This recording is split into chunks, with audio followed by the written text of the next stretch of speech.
Well F&O पर 30% tax लगने वाला है। यह खबर पूरे सोशल मीडिया पर इस वक्त आग की तरह फैल रही है।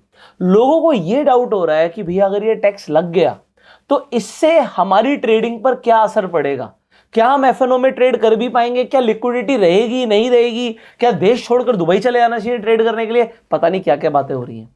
बट पॉइंट यहां पर यह है, जो बातें उठ रही हैं कि भाई फ्यूचर्स एंड ऑप्शंस तो गैम्बलिंग होता है, ये स्पेकुलेटिव इनकम के अंडर जाएगा, इस पर टैक्स लगाएगी सरकार, 30% का टैक्स लगेगा। इन बातों में कितनी सच्चाई है, कितनी गहराई है, ये बातें शुरू कहां से हुई और आप लोगों की लाइफ पे इसका क्या असर पड़ने वाला है। वेल आज हमारे साथ एक वेल क्वालिफाइड चार्टर्ड अकाउंटेंट है।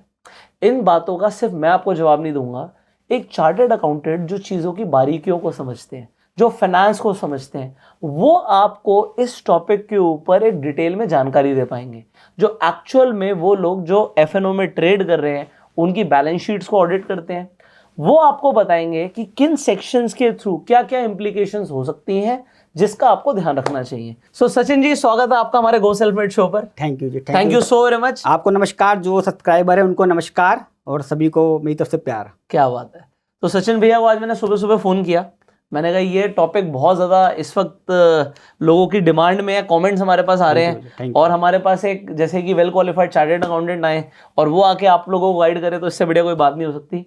तो अब सचिन भैया, ये जो सवाल ही है, सीधा मैं सवाल से ही शुरू करता हूँ कि भाई ये जो फ्यूचर्स एंड ऑप्शंस पे 30% की बात चल रही है जी, इस बात में कितनी सच्चाई है, क्या सच में 30% का टैक्स लगने वाला है? सबसे पहले मैं आपको कंग्रेचुलेशन बोलूंगा इस चीज़ के लिए, क्योंकि सबसे हॉट टॉपिक है इस समय और लोगों को इसकी अवेयरनेस नहीं है कि एग्जैक्टली सरकार क्या करना चाह रही है और क्यों करना चाह रही है, उसके पीछे फैक्ट क्या है। थोड़ा सा मैं आपको हिस्ट्री बता दूं और जो सब्सक्राइबर उनको बता दूं कि ये एफ&ओ चला कब से है। ओके। और पहले इसका टैक्स ट्रीटमेंट क्या था, अभी क्या चल रहा है, और अगर बजट में ही चीज़ पास हो जाती है तो क्या होगा। सबसे पहले स्टार्टिंग हुई थी हमारी 1 अप्रैल 1953 से। ओके। उससे पहले भी एफ&ओ था, उसके बाद भी आज भी है। 1 अप्रैल 1953 से पहले ऐसा कोई कंसेप्ट नहीं था जहां पे ये स्पेकुलेटिव और नॉन स्पेकुलेटिव इनकम होती थी। 2005 में कंसेप्ट आया, जो हमारे फाइनेंस मिनिस्टर थे पी चिदम्बरम जी, उन्होंने कहा कि भाई लोगों को ट्रेडिंग कराएंगे, हम लोगों को लाएंगे। उन्होंने कहा जो लोग भी ट्रेडिंग करेंगे ऑप्शन की रिकॉग्नाइज स्टॉक एक्सचेंज में, उसके ऊपर हम इसे बिजनेस इनकम ट्रीट करेंगे। क्योंकि लोगों को प्रोत्साहन देना था, मोटिवेट करना था कि आप टैक्स कम पे करिए, आप शेयर मार्केट में आइए, इसको हमें बढ़ावा देना था। यही वजह है कि शायद स्टॉक एक्सचेंज इंडिया में नहीं, वर्ल्ड के लोग एफडीआई इन्वेस्टमेंट यही करते हैं रेदर देन दूसरी कंट्रियों में। अब जो प्रपोजल चल रहा है मैं उस पर आता हूँ। उससे पहले एक चीज़ आपको बताता हूँ कि जब हम बात करते हैं बिजनेस इनकम और स्पेकुलेटिव इनकम की, दोनों का टैक्सेशन में क्या डिफरेंस है ये समझ लीजिए आप। मेरी बिजनेस इनकम मेरे टैक्स स्लैब के हिसाब से टैक्सेबल होती है, उसमें 5%, 10%, सारी एग्जम्पशंस 80C, 80D, 80TTA या डिडक्शंस जो भी आपको मिलती हैं सब मिलेंगी। आप उसमें अपने खर्चे सारे क्लेम कर सकते हो। आप किसी को सैलरी दे रहे हो, सी को खर्चा दे रहे हो, बिजली का खर्चा है, जो भी चीज़ें आपको सारे खर्चे उसमें मिलते हैं। आपको अगर कोई लॉस होता है, भगवान ना करे, आपको वो उस साल में सेट ऑफ मिल जाएगा किसी भी इनकम से, चाहे आपकी रेंटल इनकम है, चाहे आपकी कोई बिजनेस की कोई बिजनेस है उससे मिल जाएगा। आपको किसी तरह की इनकम है उससे सेटअप हो जाएगा, एक्सेप्ट कुछ पॉइंट होते हैं इनकम टैक्स में, जैसे सैलरी वैली से नहीं होता है वो। दूसरा, अगर आपका लॉस सेटअप नहीं हो पाया, सरकार कहती है हम आपको 8 साल तक इसका बेनिफिट देंगे। यानी कि सरकार आपको हर तरह से प्रोटेक्ट कर रही है कि आपका कहीं भी फाइनेंशियली लॉस ना हो। सरकार लाई भी इसलिए थी कि लोग आए, फाइनेंशियल लॉस ना हो। अब जो प्रपोजल चल रहा है, अब चल रहा है उसको सट्टे के रूप में लाने के लिए, स्पेकुलेटिव जिसे हम कहते हैं। उसमें क्या होता है, आपको फ्लैट 30% टैक्स पे करना पड़ेगा, जस्ट लाइक गैम्बलिंग, लॉटरी या आपका कोई भी गेमिंग है। आपका कोई भी लॉस किसी से भी सेट ऑफ नहीं होगा, ना तो करंट ईयर में, और कैरी फॉरवर्ड तो आप भूल ही जाइए। यानी कि अगर आपने 5 लाख कमाए और 5 लाख का नुकसान हो गया है तो टैक्स तो हो गया, आपका नेट प्रॉफिट हो गया 0, लेकिन टैक्स देना पड़ेगा आपको 5 लाख पे। अब कोई पूछे गवर्नमेंट से कि जिसने 5 लाख का प्रॉफिट करके 5 लाख का लॉस कर लिया, वो आपको टैक्स देगा कहाँ से? उसके पास तो फंड, जब प्रॉफिट किया तब तो गवर्नमेंट ने टैक्स ले लिया, अब लॉस हो गया, अब तो पैसे भी नहीं बचे, और इसमें गवर्नमेंट हेल्प नहीं करेगी। गवर्नमेंट पूछेगी भी नहीं आपसे, वो तो ये 5 लाख का टैक्स है तो दे दो, नहीं है तो हमें अपने कपड़े दे दो, नहीं है तो हमें अपना घर दे दो, गाड़ी दे दो, कुछ है तो दे दो, है ना। बाल बाल मुझे पता गवर्नमेंट क्या क्या कर सकती है टैक्स की रिकवरी के लिए, लेकिन लॉ यही है। जस्ट लाइक क्रिप्टो में भी बहुत लोग कह रहे थे नहीं होगा ऐसा, कि यार 30% टैक्स कैसे लगाएगी सरकार, इतना बड़े लेवल पे चल रहा है, इतने लोग इसमें इन्वॉल्व हैं, कोई लॉस भी सेट ऑफ नहीं होगा, कोई खर्चा भी नहीं देंगे, कोई लॉस कैरी फॉरवर्ड भी नहीं होगा। बहुत हंगामा हुआ, बहुत चीज़ें हुई। फाइनली हुआ क्या, 30% टैक्स आ गया, कोई भी एक्सपेंस आपको अलाउ नहीं होगा, किसी भी लॉस कोई सेट ऑफ नहीं होगा, सब चीज़ें नहीं, कुछ भी नहीं होंगी। यही प्रपोजल इस समय F&O में चल रहा है। अगर ये आ जाता है, प्रपोजल फाइनल हो जाता है, तो आपका ट्रीटमेंट भी सेम क्रिप्टो की तरह हो जाएगा, यानी कि 30% का टैक्स लगेगा। जो नुकसान हुआ वो आपका, फायदा सरकार का। बट भैया ये होना तो हाईली अनलाइकली है ना, क्योंकि देखो अगर हम फ्यूचर्स एंड ऑप्शंस को देखें तो ये एक हेजिंग इंस्ट्रूमेंट है। हम मेरे पास इक्विटी होती है और उसको मैं प्रोटेक्ट करने के लिए ऑप्शंस में ट्रेड करता हूं, तो मैं एज ए हेजिंग यूज कर रहा हूं, तो ये एक बिजनेस ही है। अगर इस पे मैं STT भी पे करता हूं, ब्रोकरेज भी देता हूं, आज ब्रोकरेज के ऊपर गवर्नमेंट GST भी लेती है, STT की बात हो गई, स्टैम्प ड्यूटी लगती है, सेबी की फीस लगती है, पहले ही इतने टैक्सेस लगा रखे हैं। और अब आप बोल दोगे अगर गवर्नमेंट अब इसे स्पेक्यूलेटिव या लॉटरी बोल देगी, तो ये तो बिल्कुल ही गलत है। इसका जो एग्जिस्टेंस है वही आपने चैलेंज कर दिया। मैं आपको बताता हूं कि इसके पीछे की कहानी क्या है, बहुत ही इंटरेस्टिंग है। 4 फैक्ट हैं इसमें। सेबी की कुछ रिकमेंडेशन थी। पहला, उन्होंने देखा कि 10 में से सिर्फ एक आदमी प्रॉफिट कर रहा है, यानी कि 10% की रेशियो इनको प्रॉफिट हो रहा है, 90% को लॉस हो रहा है, तो भैया इसको थोड़ा सा रिस्ट्रिक्ट करो, इसमें कंट्रोल करो, ऐसी उनकी ओपिनियन थी। मैं उन लोगों से पूछना चाहता हूँ, पुष्कर जी, चार्टर्ड अकाउंटेंट का रिजल्ट 1% जाता है, IRS का 1% से भी कम जाता है, तो क्या मैं CA करना छोड़ दें हमारे बच्चे? मतलब आप कह रहे हो कि सिर्फ 100 में से एक आदमी CA हाँ, यानी कि फर्स्ट जो आता है वही पास है, सेकंड वाला भी फेल है हमारे में। तो अच्छा, आज थोड़ा रिजल्ट अच्छा जाता है, मेरे टाइम पे तो 1% ही था, आज भी 10% ही है, तो क्या CA करना छोड़ दें 90% लोग? क्या उनका कैरियर खराब हो गया है? पहली चीज। दूसरी बात इंपॉर्टेंट, पूरे वर्ल्ड वाइड 108 बिलियन के ऑप्शन कॉन्ट्रैक्ट ट्रेड हुए हैं, जिसमें से 78% सिर्फ इंडिया में हुए हैं। आप समझ सकते हो कितना बड़ा वॉल्यूम है। सरकार ने डाटा कहां से निकाला है, मुझे तो ये समझ नहीं आ रहा, जिसकी वजह से प्रपोजल जा रहा है। बट इस 78% वॉल्यूम पे भी तो टैक्सेस सरकार को जा ही रहे हैं, लेकिन डर वो है जिनको लॉस हो रहा है। तो भैया एक बात बताओ ना, टैक्स बढ़ा दिया तो लॉस होना क्या बंद हो जाएगा लोगों का? देखो, मैं समझाना चाह रहा हूँ कि CA बनना बंद नहीं हुए हैं लोग, कैसीनो में जाना बंद नहीं करा है। 2005 से पहले भी लोग करते थे, 2005 के बाद भी लोग बढ़े और अभी भी लोग बढ़ेंगे। अब इसका सोल्यूशन बताता हूँ आपको, सोल्यूशन क्या होना चाहिए था। जो उन्होंने गलती करी, टैक्स को बढ़ाने से क्या होता है, लोग डिमोटिवेट हो जाते हैं। जैसे GST लग गया है गेम के ऊपर। पहले आप 100 रुपए की गेम खेलते थे, आपको 110 रुपए मिलते थे। अब जैसे आप 100 रुपए के डालते हो, आप अपना अमाउंट ऐड करते हो, 28% GST कट जाता है, 30% टैक्स कट जाता है, 30% टैक्स तो खैर TDS कटेगा प्रॉफिट पे, आपको देना तो पड़ेगा, जीतते हो तो ऑब्वियसली, जीतते तो देना पड़ेगा। तो यानी कि आप मान के चलो, अगर आपने कुछ भी लगाया इस उम्मीद से कि जीतोगे, तो आपके लगाते ही 58% तो आपकी रिटर्न डाउन हो गई। अगर आप देखो तो, अगर जीत भी गए तो यानी कि आपका कितना शॉर्टफॉल हो गया। इंडस्ट्री पूरी बर्बाद हो चुकी है। क्रिप्टो का रेट आपको पता ही आज क्या हो चुके हैं, क्रिप्टो में भी ट्रेडिंग वॉल्यूम बिल्कुल ड्रेन आउट हो चुका है, रेट गिर चुके हैं। लेकिन अगर आप F&O को भी इससे कंपेयर कर रहे हो, तो आप ही थे सरकार में जिन्होंने 2005 में लेकर आए। पहली बात तो सरकार थी जिसने इनकम टैक्स में लेकर आए थे। आज आप चेंज कर रहे हो, या तो उस समय गलत है, आज गलत हो। मतलब आप लोगों के वोटिंग पे उन्हें डाउट कर रहे हो? नहीं, वोटिंग पे मैं किसी को डाउट नहीं कर रहा हूँ। मैं कह रहा था कि सचिन जी बहुत अच्छे हैं, मेरी फैमिली वाले, और बाद में मना कर रहे हैं। तो ऐसे कैसे हो सकता है? एक आदमी चेंज कैसे हो सकता है? आप उसे एक्ट में लेकर आए थे, आपने कहा नहीं ये बिजनेस इनकम है, आज कह रहे हो नहीं बिजनेस इनकम नहीं है। तो पहले गलत थी सरकार, ये अब गलत है। मतलब आप कह रहे हो जो पहले वाली सरकार थी उसने 2005 में बोला है बिजनेस इनकम है जी, और अगर अब जो सरकार है उसे स्पेक्युलेटिव बोलेगी, तो आप तो कह रहे हो सरकार, दोनों में से एक सरकार गलत है। मैं कह रहा हूँ सरकार गलत नहीं है, इनकम टैक्स में आए प्रोविजन। हम जो बात कर रहे हैं सेक्शन 43 सबसेक्शन 5 की बात कर रहे हैं। बट भैया ये अभी तक ये र्यूमर्स है, मेरे को लगता है इट इज हाईली अनलाइकली। जो लोग ये सोच रहे कि ह्यूमर है, आएगा नहीं, वो शायद गवर्नमेंट को अंडर एस्टिमेट कर रहे हैं। उत्तरी हम लोग चार्टर्ड अकाउंटेंट हैं, हमारी लॉबी वहाँ जाती है, हम लोग बात करते हैं। बहुत सारे सेक्शन ऐसे थे जिसमें हमें उम्मीद नहीं थी कि 1% भी आएगा। इम्प्रैक्टिकल सेक्शन थे वो। 43 भी आज की बात कर रहा हूँ, पता नहीं आप लोगों को पता नहीं पता है। क्रिप्टो में भी ऐसे हुआ था, क्रिप्टो में नहीं था सर। मेरे पास ऐसे बहुत सारे लोग आते हैं क्रिप्टो में जिनका 10 लाख का नुकसान हो गया है, 10 लाख का प्रॉफिट भी हो गया है, बैलेंस है नेगेटिव। वो कह रहे हैं कि टैक्स कहाँ से दूं? मैं कह रहा हूँ टैक्स दो, क्योंकि आपको 26 ईयर्स में TDS कटा हुआ है।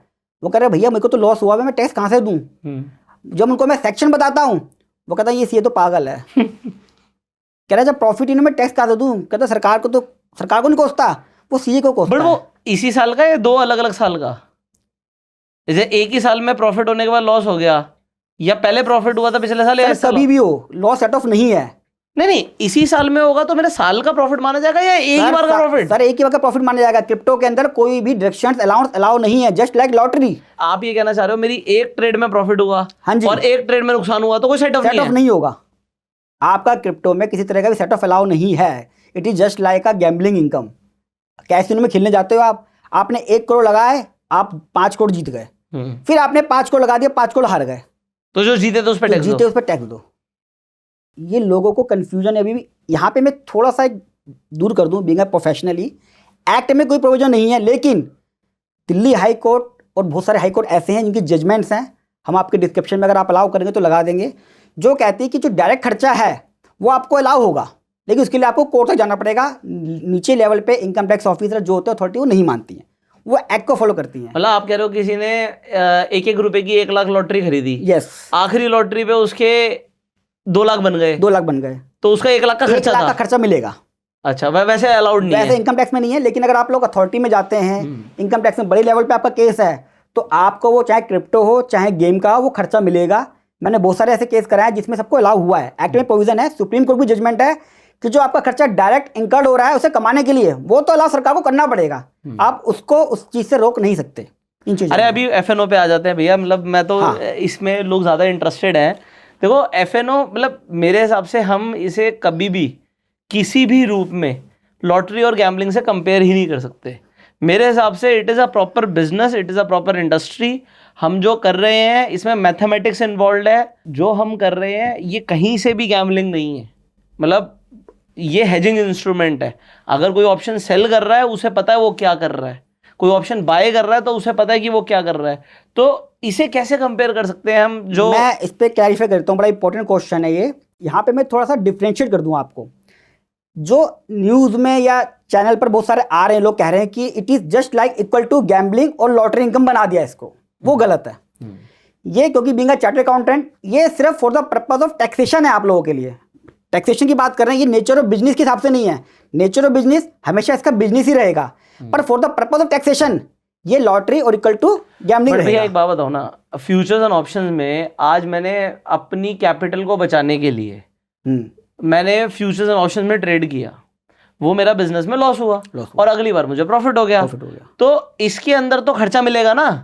अब मैं इसमें बताता हूँ पॉइंट, इसमें तो लॉस अलाउ होगा। इसमें आपका जो ड्यूरिंग द ईयर होगा, हाँ, जो मेरे पास है इंटरनल इंफॉर्मेशन, हाँ, जो ड्यूरिंग द ईयर है वो नेट ऑफ माना जाएगा, वो तो खर्चा अलाउड वो माना जाएगा। वो आपका ऑनलाइन गेम में भी आ चुका है, जो पिछले साल थे 1 जुलाई 2023 से, उससे पहले ऑनलाइन गेम में भी सेम ऐसी था। लोग कंफ्यूज होते थे कि जो डायरेक्ट पैसा आएगा उस पर टैक्स लगता था। अब उन्होंने अलाउ कर दिया कि जो पैसा इन्वेस्टमेंट कर रहे हो, आप लोग जो पैसा लगा रहे हो, वो आपको खर्चा मिलेगा।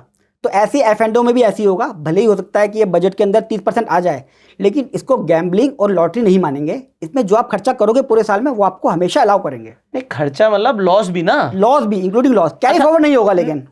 बट इंट्राडे की ट्रेडिंग की बात करते हैं, हाँ जी, एफएनओ बिजनेस इनकम है, yes, intraday trading speculative income है, यस। तो स्पेक्युलेटिव इनकम का भी तो लॉस 4 साल कैरी फॉरवर्ड है। तो देखिए 4 साल तो है, लेकिन फिर वहां सरकार का पर्पस फेल हो जाता है। आप सोचिए सरकार ला क्यों रही है इसको, ये क्वेश्चन है कि कितने साल लॉस अलाउ करेगी नहीं करेगी। अगर लॉस अलाउ कर देती है वो 4 साल का, तो बहुत ही बढ़िया। मुझे लगता है वो इसको इंट्राडे की कैटेगरी में रखेगी, देखते हैं क्या होता है बजट में।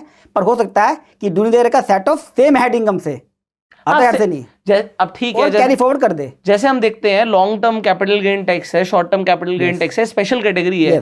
देखो स्पेशल कैटेगरी बनाने में भी इतनी प्रॉब्लम नहीं है, हाँ जी, कि हम एफएनओ का हेड चेंज करेंगे, बट आप इसे लॉटरी और गेमिंग बोलोगे तो यार दिल पे लगता है। देखिए मैं थोड़ा सा, आप लोग होता है इसको अंडर एस्टिमेट कर रहे हो। हम फाइनेंस में रहते हैं।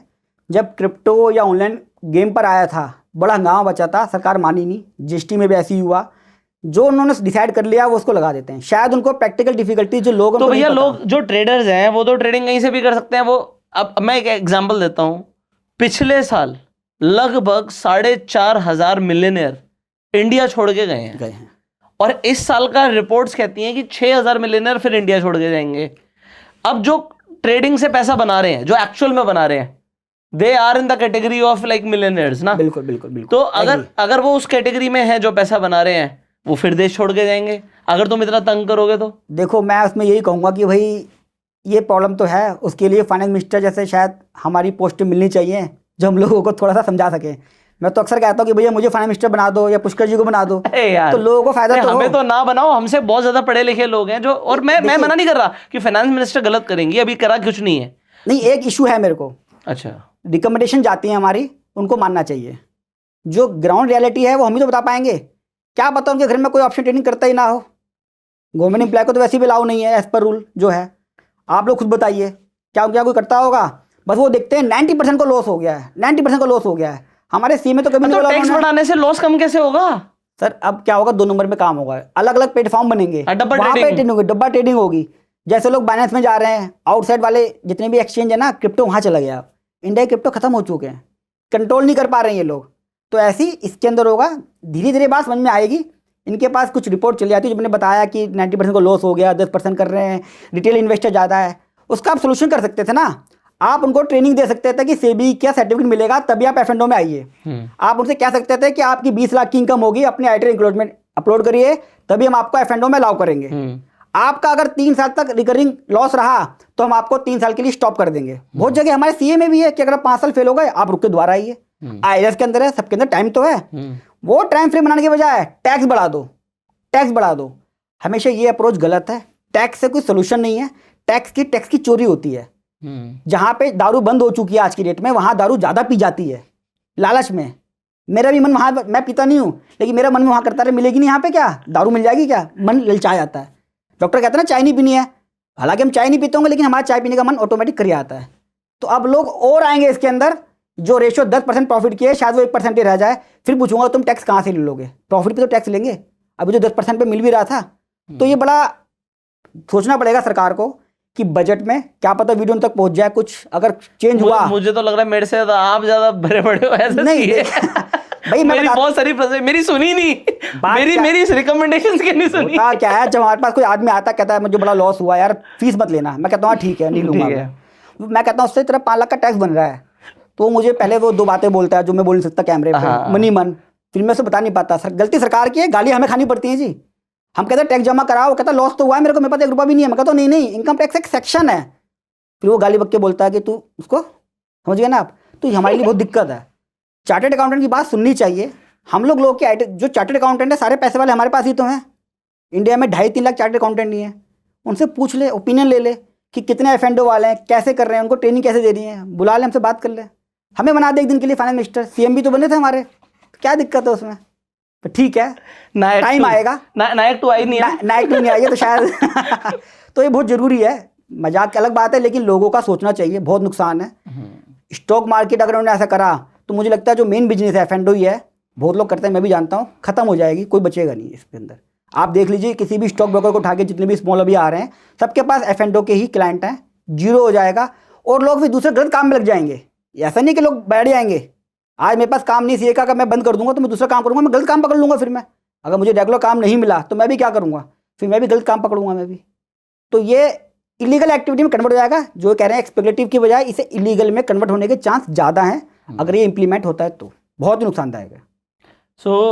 जो बात समझ आई है मुझे वो ये आई है कि अगर आप कह रहे हो अगर ऐसा हुआ भी तो रिटेल के लिए कई सारी नुकसान वाली बातें हैं। जो मुझे समझ आया कि भाई आज आपकी बिजनेस इनकम है लगभग 7-7.5 लाख रुपए तक, तो 7 लाख तक माफ है, टैक्स ही नहीं लगता। तो 7 लाख रुपए तक अगर कोई F&O में भी प्रॉफिट कर लेता था तो उसे टैक्स नहीं लगता था। अब एक स्पेशल कैटेगरी बनाओगे तो वो भी टैक्स देना पड़ेगा जी उसको। और कैरी फॉरवर्ड जो वो काफी दूर तक लेके 8 साल तक होता था, अब 4 साल हो जाएगा उसका, हो सकता है 4 साल हो जाए। तो वो एक नुकसान है। तो इससे डेफिनेटली इफेक्ट तो पड़ेगा ही पड़ेगा, जो मुद्दे की बात है। बट आपको क्या लगता है, क्या F&O के ऊपर टैक्स बढ़ाने की जरूरत है? क्या आपको ये नहीं लगता कि आप देखते हो कि Zerodha का इतना प्रॉफिट हुआ, एंजल वन का इतना प्रॉफिट हुआ, ये प्रॉफिट हो कहां से रहा है? ये F&O ट्रेडिंग के ऊपर जो ब्रोकरेज बन रही है उसी से प्रॉफिट हो रहा है। और वो प्रॉफिट जो कंपनियां करती हैं वो टैक्स भरती हैं। और जब वो प्रॉफिट हो रहा है, जब ब्रोकरेज चार्ज होती है, तो 18% का GST आपसे सरकार तभी लेती है। तो सरकार GST भी ले रही है, सिक्योरिटी ट्रांजैक्शन टैक्स भी ले रही है, सेबी चार्जेस भी हैं। आपको इतने सारे चार्जेस पे करने के बाद आपको लगता है और चार्जेस बढ़ाने चाहिए सरकार को? आपकी क्या राय है, कमेंट करके जरूर बताइएगा। What ever you feel like, and इस वीडियो को शेयर कीजिएगा टू स्प्रेड द अवेयरनेस। हम आपसे मिलेंगे अगली वीडियो में, तब तक के लिए subscribe this channel, click on the bell icon. You are self made and Jai Hind. And thank you so very much भैया, अपने व्यूज आपने लोगों को दिए। Thank you so very much. Thank you.